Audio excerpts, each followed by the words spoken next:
നമ്മുടെ നാട് കേരളം എന്ന് പറയുന്നത് മതസൗഹാർദ്ദം ഏറ്റവും നല്ല രീതിയിൽ ഊട്ടിയുറപ്പിക്കുന്ന ഒരു നാടാണ് നമ്മുടെ കേരളം. അവിടെ പ്രത്യേകിച്ച് ശബരിമലയിൽ തന്നെ മതസൗഹാർദ്ദത്തിൻ്റെ പേരിൽ നമ്മൾ ഒരുപാട് തവണ ചൂണ്ടിക്കാണിച്ചിട്ടുള്ളതാണ് അയ്യപ്പനും വാവരും എന്ന് പറയുന്നത്.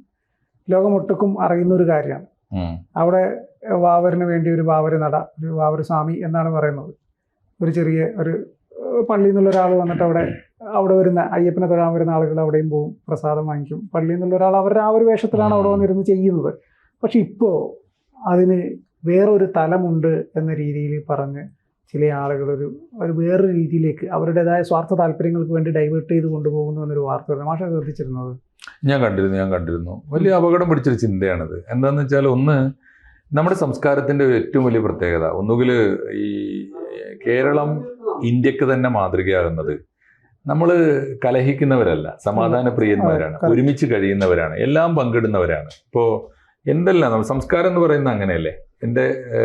ഇപ്പോൾ ഞാൻ എപ്പോഴും ആലോചിക്കാറുണ്ട്, ഞങ്ങളുടെ ഒന്നും വീട്ടിൽ പാൽപ്പായസം ഉണ്ടാക്കാൻ അറിയില്ല. അത് പഠിപ്പിച്ചത് ചിന്നമ്മടുത്തി ഞങ്ങളുടെ അയൽക്കാരാണ്. അപ്പോൾ എന്താണെന്ന് വെച്ചാൽ, പെരുന്നാളിന് ചിന്നമ്മടുത്തി വന്ന് പാൽപ്പായസം വെക്കും. അപ്പോൾ പാൽപ്പായസമായി, നെയ്ച്ചോറുമായി, ബിരിയാണിയായി. ഇത് തന്നെയാണ്. ഇപ്പോൾ പണ്ട് ഞാൻ ചിന്നമ്മടുത്തിയുടെ ഓണത്തിന് എനിക്കൊരു 40 കൊല്ലത്തെങ്കിലും ഓർമ്മയുണ്ട്. അവിടെ പോയി ഓണം ഉണ്ടാലേ നമുക്ക് ഓണമാവുള്ളൂ. അപ്പോൾ ചിന്നമ്മടുത്തിയാണ് നമ്മളെ ഓണം. അപ്പോൾ ചിന്നമ്മടുത്തിയും ബാബുരാജ് എന്ന് പറഞ്ഞാൽ എൻ്റെ കൂട്ടുകാരനാണ്, മോന്.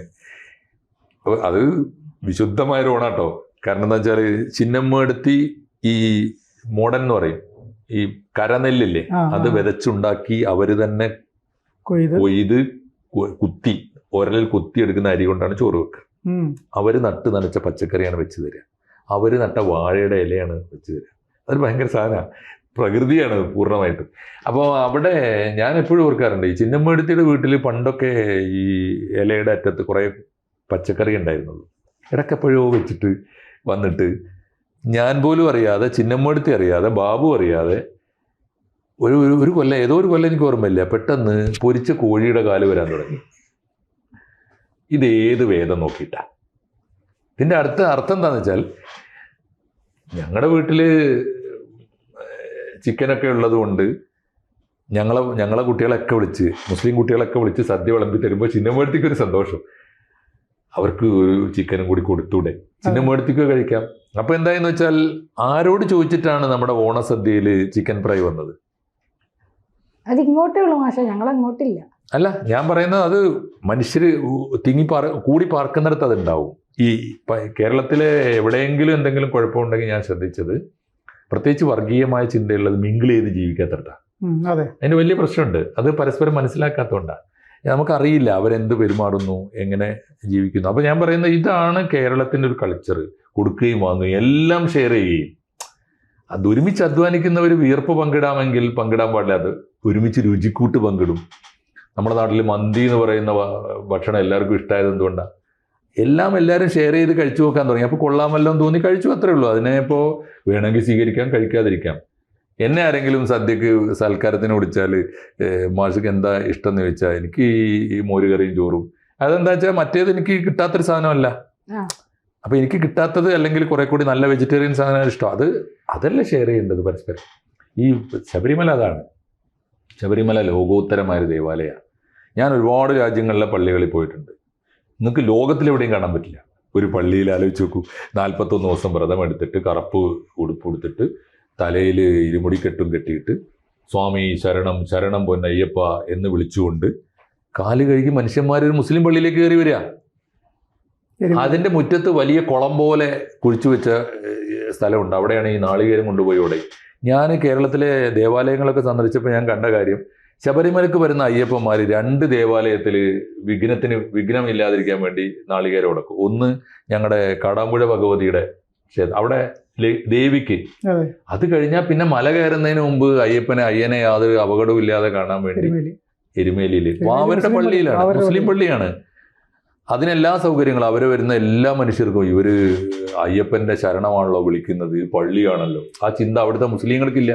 കയറി ചെല്ലുന്ന ഈ ഹിന്ദുവിനും ഇല്ല, ആർക്കും ഇല്ല. എന്നിട്ടോ അവരാണ് ഈ കയറി ചെല്ലുന്നത്. കയറി ചെല്ലുമ്പോൾ അവിടെ വാവരുടെ നട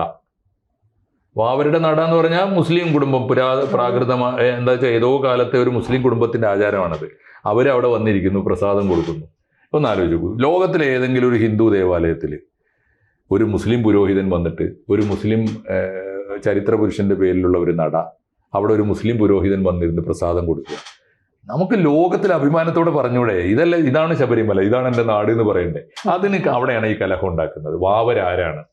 വാവര് പള്ളിയിൽ നിങ്ങൾക്ക് അറിയുമെന്നറിയില്ല, വാവര് പള്ളിയിൽ കയറി നോക്കിയാൽ വാവര് പള്ളിയിലെ ഈ കാണിക്ക എന്താണെന്നറിയോ? കുരുമുളക.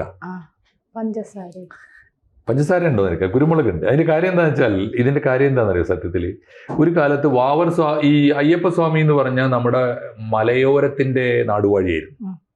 അപ്പോൾ കാട്ടുൽപ്പന്നങ്ങൾ, മലഞ്ചരക്കുകൾ ഉണ്ടല്ലോ, ഇത് ഇവിടെ വിറ്റാൽ ചെറിയ കാശേ കിട്ടുള്ളൂ. ഇത് വലിയ തോതിൽ കടത്തിക്കൊണ്ടുപോയി കടത്തിക്കൊണ്ടുപോയി വിറ്റിരുന്ന ഒരു കച്ചവട പ്രമുഖനായിരിക്കണം ഈ വാവര്. അതുകൊണ്ടാണ് ചുക്ക്, കുരുമുളക്, ഏലം തുടങ്ങിയത് ഇദ്ദേഹത്തിന്റെ കാരണം ഇദ്ദേഹത്തിന്റെ കച്ചവട ചരക്കായിരിക്കണം. ഇവർ പരസ്പരം സഹായിച്ച് ജനങ്ങളെ ഒരുമിച്ച് രക്ഷിച്ച് അക്കാലത്തെ എല്ലാതരം ആക്രമണങ്ങളിൽ നിന്നും തടയാൻ ഒരുമിച്ച് നിന്ന ഒരു പോരാളിയുടെ പേരായിരിക്കണം ഈ വാവര്. വാവരെ കുറിച്ച് കേസരിയെ പോലുള്ളവരൊക്കെ പലതും പറയുന്നുണ്ട്. ഇദ്ദേഹം ബാബിലോണിയയിൽ നിന്ന് വന്ന ഒരു കുടുംബത്തിൽപ്പെട്ടതാണ്. ബാബർ എന്ന പേരാണ് പിന്നീട് വാവരായത്. ആവട്ടെ എന്ന് ആരാവട്ടെ, നമ്മൾ ഒരു സംസ്കാരം പരിഗണിക്കുമ്പോൾ എപ്പോഴും ആലോചിക്കേണ്ട രണ്ട് കാര്യം. സംസ്കാരത്തിൽ ഒന്നുകിൽ ഏതെങ്കിലും കാലത്ത് നൂറ്റാണ്ടുകൾ കൊണ്ട് രൂപപ്പെട്ട ഒരു മിത്ത് ഉണ്ടാവും. പിൽക്കാലത്ത് ആ മിത്ത് വിശ്വാസത്തിന്റെ ഭാഗമായിട്ടുണ്ടാവും, ആചാരങ്ങളായി മാറിയിട്ടുണ്ടാവും. അതല്ലെങ്കിൽ ഏതെങ്കിലും ഒരു ചരിത്രം ആക്ച്വലി സംഭവിച്ച ഒരു ചരിത്രം ഉണ്ടാവും. ഈ മൂന്ന് കാര്യങ്ങളാണ് സംസ്കാരമായി തീരുന്നത്. ആ സംസ്കാരം ഇന്നത്തെ കാലത്ത് അത് തുടരേണ്ടതുണ്ടോ എന്ന് പരിശോധിക്കേണ്ടത് ഒറ്റ ടോക്കണിന്റെ ബലത്തിലാണ്, ഒറ്റ മാനദണ്ഡം വെച്ചാൽ. എന്താണ് അത്? തുടരുന്നത് കൊണ്ട് മാനവരാശിക്ക് ഇന്നത്തെ കാലത്തും ഭാവിക്കും എന്തെങ്കിലും ഗുണമുണ്ടോ? ഗുണമല്ലാതെ എന്താ ഉള്ളത് ശബരിമലയിൽ? വ്യത്യസ്ത വിശ്വാസങ്ങൾ ഒരുമിച്ച് നിൽക്കുക, ഒരുമിച്ച് ചേരുക, ഒരുമിച്ച് ആലിംഗനം ചെയ്യുക, ഒരുമിച്ച് പരസ്പരം സഹായിക്കുക, ഇത് പോസിറ്റീവായ സംഗതിയല്ലേ? ഇനി അതിന്റെ മിത്ത് മാന്തി എടുത്തിട്ട് ഈ വാവര് എവിടെ നിന്ന് വന്നു, ഏതാണ് അവൻ, ഹിന്ദുവാണോ മുസൽമാനാണോ, എന്നിട്ട് അവൻ വാപുരനാണ്. ഇപ്പൊ അതാണ് പുതിയ വാദം. വാപുരനാണ്, അയ്യപ്പന്റെ ഭൂതഗണത്തിൽപ്പെട്ട ഒരാളായിരുന്നു, ഹിന്ദുവാണ്, അയാൾക്ക് പള്ളിയല്ല വേണ്ടത് ക്ഷേത്രമാണ് എന്നൊക്കെ പറഞ്ഞുകൊണ്ടാണ് ഇപ്പോൾ ഹൈക്കോടതി പോയത്. ഹൈക്കോടതി തൽക്കാലത്തേക്ക് തടഞ്ഞിരിക്കുന്നു. ഇനിയിപ്പോൾ നമ്മൾ ശബരിമലയിൽ സ്ത്രീകൾ കടക്കണമോ വേണ്ടയോ എന്ന വാദത്തെക്കുറിച്ചാണ് ഒരുപാട് കാലം കേരളത്തിന്റെ തെരുവ് ചുടലക്കളമായി, കലാപഭൂമിയായത്. ഒന്ന് വിശ്വാസത്തിന്റെ കാര്യമാണ്. ആലോചിച്ച് നോക്കൂ. വേണമെങ്കിൽ അതിലൊക്കെ ആർക്കൊക്കെ വിട്ടുവീഴ്ച ചെയ്യാം, ആർക്കൊക്കെ വിട്ടുവീഴ്ച. ശബരിമലയിലേക്ക് ഈ യൗവനയുക്തകളായ സ്ത്രീകൾ വരേണ്ടതില്ല എന്ന് പറഞ്ഞത് ഇവിടുത്തെ ദേവസ്വം ബോർഡല്ല, ബ്രാഹ്മണ പൗരോഹിത്യ മേധാവിത്വം ഒന്നും അല്ല പറഞ്ഞത്. അയ്യപ്പനുമായി ബന്ധപ്പെട്ട ഒരു വിശ്വാസമാണത്. അതിനെ മാനിച്ചൂടെ? അയ്യപ്പൻ ചെല്ലണ്ട എന്ന് പറഞ്ഞാൽ ചെല്ലണ്ട എന്ന് വെക്കാം, അങ്ങനെയും വിട്ടുവീഴ്ച ചെയ്യാം. അതല്ല, അയ്യപ്പന്റെ ഭക്തന്മാരും അയ്യപ്പന്റെ വിശ്വാസികളുമായ ആളുകൾ തന്നെ അതിനെ വ്യാഖ്യാനിക്കുന്നു. പുതിയ കാലത്ത് അയ്യപ്പനെ ആരാധിക്കാൻ സ്ത്രീകൾ കൂടി ആരോഗ്യമുള്ളപ്പോൾ അവിടെ പോകണമെന്ന് തോന്നിയാൽ ചെന്നൂടെ? അതിനെന്താ കുറ്റം? അങ്ങനെയും ചിന്തിക്കാം. അതുകൊണ്ട് ഒരു സംസ്കാരം പുനഃപരിശോധന നടത്തിയിട്ട്, വിശകലനം ചെയ്തിട്ട്, ഡിസെക്റ്റ് ആൻഡ് ഡിസ്പ്ലേ ചെയ്തിട്ട് തുടരണമോ വേണ്ടേയും തീരുമാനിക്കേണ്ടത് ഒറ്റ മാനദണ്ഡത്തിന്റെ അടിസ്ഥാനത്തിലാണ്. അങ്ങനെ ഒരു ആചാരം, ഒരു സംസ്കാരം തുടരുന്നത് കൊണ്ട് നമ്മുടെ നാടിനും മനുഷ്യർക്കും ഗുണമുണ്ടോ ഇല്ലയോ? ശബരിമലയിലെ ഈ വാവർ സങ്കല്പം കൊണ്ട് കേരളത്തിന്റെ സമാധാനത്തിന്, ലോകത്തിന്റെ സമാധാനത്തിന്, മാനവരാശിയുടെ ഒരുമയ്ക്ക്, സംസ്കാരത്തിന്റെ പൊതുമയ്ക്ക് ഗുണമേ ഉള്ളൂ. അതുകൊണ്ട് അതിനെക്കുറിച്ചുള്ള ഈ മാന്തി ചൊറിഞ്ഞ് എടുത്തുള്ള പുതിയ പരിശോധനകളിലേക്ക് പോകുന്നത് അക്രമത്തിന് തുല്യമാണ് എന്നേ ഈ സമയത്ത് നമുക്ക് പറയേണ്ടതുണ്ട്.